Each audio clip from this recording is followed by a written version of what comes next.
प्रखर पितृदोष जाणवतो।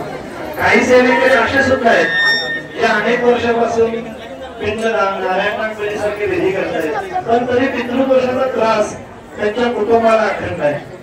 आणि याच्यावर एकमेव उपाय म्हणजे परमपूज्य गुरुमाऊलींनी 18 पुराणांपैकी म्हणजे जे अष्टादश महापुराण आहेत या पुराणांपैकी सर्वात श्रेष्ठ पुराण ज्याला म्हटलं जातं ते श्रीमद भागवत महापुराण आहे। आणि या महापुराणाचं पारायण तीर्थक्षेत्रावर ज्या त्या क्रमाने केल्यानंतर काय पुण्यप्राप्ती होते 10 मिनिटात आपण समजावून घेऊ। हे समजावून घेत असताना प्रत्येक भागवत पारायणामध्ये आपल्या 7 पिढ्यांचा आपल्यावर प्रभाव असतो असं म्हणतो। काही वेळेस आपण 42 पिढ्यांचा उल्लेख करतो बरोबर, पण आपल्या 77 पिढ्यांच्या वर आपल्या 78वा मूळ पुरुष हा नारायण असतो। म्हणून नारायणांच्या महाभागवताची उपासना ही सगळ्यात महत्त्वाची सांगितलेली आहे। कुठल्याही प्रकारच्या पीडेपासून मुक्त होण्यासाठी महाभागवत कसं महत्त्वाचं आहे हे आपण समजून घेऊ। कारण आपण संपूर्ण देशात भागवत परिक्रमा केलेल्या आहे, देशाच्या उच्चतम तीर्थक्षेत्रांवर आपण भागवत केलेले आहेत। पण आता जे भागवत होणार आहे बाहेर तुम्ही बॅनर बघितला असेल 28 जून पासून 27 जून पासून 3 जुलैपर्यंत हे जे भागवत आहे याच्यात विशेष काय तर हे भागवत त्या ठिकाणी होणार आहे ज्या ठिकाणी ते घडलेलं आहे म्हणजे मथुरा वृंदावन आणि गोवर्धन पर्वताच्या भूमीमध्ये हे भागवत घडणार आहे। आता हे भागवत घडत असताना आपल्याला या भागवताची फलश्रुती काय आहे हे सांगण्याआधी हे समजावून घेऊ की परमपूज्य गुरुमाऊलींनी विशेषतः असा संदेश दिलेला आहे की कोरोना काळामध्ये आपल्यातले बरेच लोक गेले, त्यांची बॉडी सुद्धा आपल्याला मिळाली नाही, त्यांच्या नावाने पिंडदान करता आलं नाही। गरुड पुराणामध्ये स्पष्ट उल्लेख आहे, काल आपण समजावून घेतलं काल परवा की देह जळल्यानंतर हाडं सुद्धा ठेवायची नसतात, ती हाडं गंगेमध्ये विसर्जित केल्यानंतर बॅक्टेरियल फेजेस नावाच्या गंगेच्या घटकामुळे ती नष्ट होतात, त्यावेळी माणसाचा धनंजय वायू मुक्त होऊन तो पुढे जातो।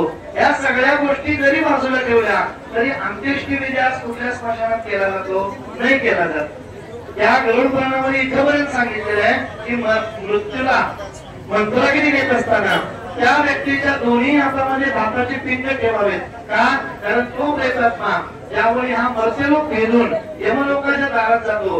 गरुड पुराणात सांगितलेलं आहे 2 भले मोठे कुत्रे जे बघितल्यानंतर कुठल्याही व्यक्तीला धक्का पडेल अशा अवस्थेत ते जिथे असतात त्या दोन्ही कुत्र्यांना तो पिंड दिल्याशिवाय आपल्या शरीराचं कुठलंही रूप भेटत नाही आणि तो व्यक्ती पुढे जात नाही। पण एवढ्या छोट्या छोट्या गोष्टी जर सांगितल्या असतील तर जे दर्शनाला पुढे आले ते पारायण कक्षातून बाहेर जरा फक्त शांततेचे दर्शन घ्या। तर या छोट्या छोट्या गोष्टी जर करू शकले नाहीत मग मृत्यूनंतर गती मिळते किंवा या गोष्टींची अपेक्षा आपण करू शकत नाही। म्हणून गेल्या 300 वर्षामध्ये पितृदोष एवढे वाढलेले आहेत की आज प्रत्येक कुटुंबाची अवस्था खराब आहे। म्हणून या भागवत महापुराणामध्ये सगळ्यात महत्वाचं काय सांगितलेलं आहे की तुम्ही एखाद्या व्यक्तीचं पिंडदान जर भारतातल्या सगळ्या तीर्थक्षेत्रावर केलं तरी सुद्धा त्या व्यक्तीला जर गती मिळाली नाही तर शेवटी काय सांगितलेलं आहे गयेला जाऊन पिंडदान करावं। एखाद्या व्यक्तीने जर आत्महत्या केली असेल तर त्या व्यक्तीचं पिंडदान काकद्वीप जे गंगासागर बंगाल येत आहे तिथं करावं, इथं कुठेही करता येत नाही।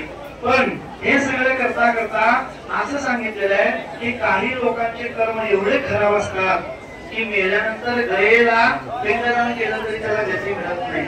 आणि म्हणून अशा वेळी भागवत पुराणाचं हे महात्म्य आहे की गयेमध्ये 100 वेळा पिंडदान करून एखाद्या व्यक्तीला जर गती मिळाली नाही तर त्या व्यक्तीच्या सद्गतीसाठी संकल्पयुक्त महाभागवताचं आयोजन जर झालं आणि 7 दिवस नित्य प्रातःकाळाचा विधी काय असतो प्रातःकाळी पितृतर्पण असतं आणि हे पितृतर्पण भागवतच्या परिसरात भागवताची कथा होते ना त्याची संहिता वाचन आणि निरूपण जी कथा जिथं होते त्याच्या बरोबर समोर जिथं आता अवधूतमध्ये स्वामींचा तसा बांबूचा भला मोठा वृक्ष लावला जातो का म्हणून तर हे पितृतर्पणाचं जल त्या बांबूला वाहिलं जातं आणि जे भागवत पुराणाचा जो बोलणारा वक्ता असतो, निरूपण करणारा, त्या व्यक्तीचा आवाज त्या बांबू पर्यंत पोहोचला जातो. का?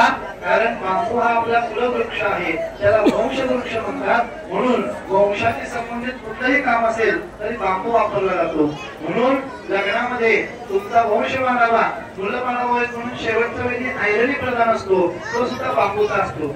तर त्या बांबूची जी पोकळी असते बघा, बांबूला 2 काठीच्या मध्ये, त्या पोकळीमध्ये आपल्या सगळे संकल्पित पितर वायुरूप देह घेऊन त्या पोकळीमध्ये बसलेले असतात.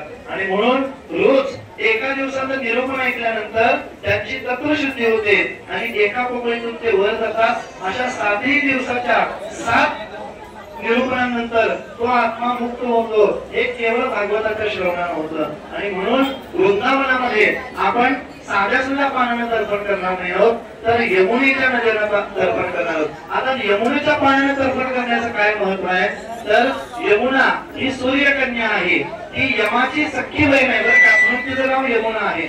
म्हणून यमुनेमध्ये ज्यावेळी आपण स्नान करू ना, स्नान केल्याबरोबर तुमचा जो डीएनए आहे, या डीएनए पोषित होतो. म्हणजे तुमच्या वरच्या 7 पिढ्यांचा, जेवढ्या पितरांचा तुमच्या डीएनए वर सध्या प्रभाव आहे, त्या प्रत्येकापर्यंत ही तृप्ती रोज पोहोचते. म्हणून त्या यमुनेमध्ये स्नान करून यमाची बहीण असणाऱ्या त्या यमुनी मातेला असा आशीर्वाद आहे की यमुनेच्या पाण्याने ज्यावेळी तर्पण केलं जातं, त्यामुळेच कितीही खर्च गतीला गेलेला तो पितर असेल त्याला सद्गती मिळते. आणि म्हणून नित्य त्या वृंदावनामध्ये यमुनेच्या पाण्याचं तर्पण आणि त्या तर्पणानंतर भागवताचं वाचन आपल्याला करायचं आहे. आता हे भागवताचं वाचन करायचं असताना थोडक्यात याची कथा सांगतो. म्हणजे भागवताचं जे महात्म्य आहे, म्हणजे भागवताचा पहिलाच अध्याय, त्याच्यामध्ये एक छोटीशी कथा येते. ती कथा ऐकल्यानंतर तुम्हाला या भागवताचं महत्व समजेल. जरा कार्यरत सेवेकरांनी गोंधळ शांततेत चालवा.